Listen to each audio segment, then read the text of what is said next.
Good morning students. आज हम करेंगे class 4 chapter 3 adaptation in animals. इसके क्वेश्चन आंसर। फर्स्ट क्वेश्चन है, how is camel adapted to live in hot desert.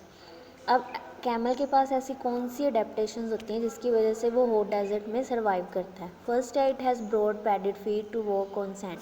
अब हम सभी को पता है जब आप नॉर्मल इंसान सैंड पे चलता है तो उसके पैर क्या है, फिसल जाते हैं। बट जो कैमल है इसके पैर क्या होते हैं, ब्रॉड चौड़े होते हैं, पैडेड गद्देदार होते हैं, जिसकी वजह ये सैंड पे इसके पैर फिसलते नहीं है और ये आराम से चल सकता है। सेकेंड है, it has long eyelashes to keep its eyes safe from sand. इसकी जो आई लैशेज़ होती हैं वो क्या होती हैं, बहुत बड़ी बड़ी होती हैं और मोटी होती हैं। और जब ये सैंड में दूर दूर तक ट्रैवलिंग करता है तो इसकी आंखों में क्या है, सैंड स्टॉर्म, मिट्टी के तूफान की वजह से इसकी आंखों में मिट्टी नहीं पड़ती। थर्ड है, camel can live without water for many days. जो कैमल है, डेजर्ट में पानी की कमी होती है तो ये उस एरिया में बहुत दिनों तक बिना पानी पिए रह सकता है। सेकेंड क्वेश्चन है, give 3 adaptation of arboreal animals. अब एर्बोरियल एनिमल कौन से होते हैं, जो ज़्यादातर टाइम स्पेंड ट्रीज़ पे करते हैं। तो इनकी अडेप्टेशन क्या है, they live mostly on trees, ये ज़्यादातर ट्रीज़ पे रहते हैं।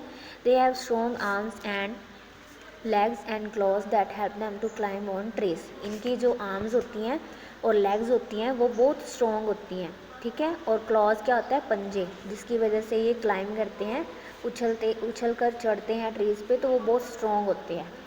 नेक्स्ट है, इनके जो they have broad hip girdles to support their body while climbing.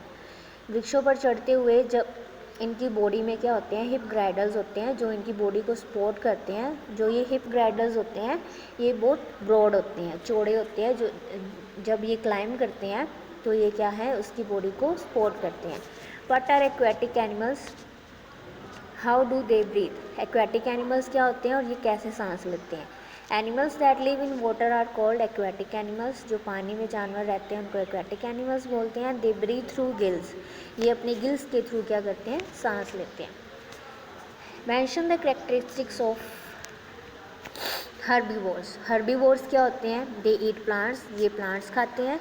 They have sharp teeth to cut and bite the grass. इनके टीथ क्या होते हैं, शार्प होते हैं, जिससे ये अपनी ग्रास को कट करते हैं और बाइट करते हैं।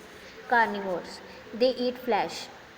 कार्निवोर्स क्या करते हैं, मांस खाते हैं। They have sharp and pointed teeth in the front two tier the flash. अब मांस को फाड़ने के लिए इनके जो टीथ होते हैं वो शार्प और पॉइंटेड होते हैं। पैरासाइट्स, दे लिव ऑन और inside the body of other animals. ये क्या करते हैं, दूसरे जानवरों की बॉडी के ऊपर रहते हैं या अंदर रहते हैं, ठीक है। They have sucking tube to suck the blood. इनके मुंह में क्या होती हैं, चूसने वाली ट्यूब्स होती हैं, जिससे ये क्या है, दूसरे जानवरों का खून चूसते हैं, ठीक है। नेक्स्ट है, ये सेम आ गया। आगे है, what is camouflaging, how does a chameleon camouflage. Camouflaging क्या होता है, the ability to merge with the surrounding is called camouflaging. अपने आसपास के इन्वायरमेंट में मिक्सअप हो जाने को क्या कहते हैं, कॉम्फ्लेजिंग कहते हैं। जैसे इसमें एग्जांपल दी हुई है, a chameleon can change its body colour according to the surrounding to confuse their enemies. जो गिरगिट है, अगर ये ग्रीन ग्रास पे बैठी होती है तो अपने शिकारी से बचने के लिए अपनी बॉडी को ग्रीन कलर का कर लेती है, और अगर किसी मिट्टी की दीवार पे है तो अपने शिकारी से बचने के लिए ये मिट्टी का कलर अडेप्ट कर लेती है, ठीक है। How do porcupines protect themselves. Porcupine अपने आप को कैसे बचाते हैं, they have spines on their body that protect themselves from their enemies. इनकी बॉडी पे क्या होते हैं, स्पाइंस, कांटे होते हैं जो इनको क्या है, अपनी एनिमीज से क्या है, प्रोटेक्ट करते हैं। तो ये थे चैप्टर 3 के क्वेश्चन आंसर।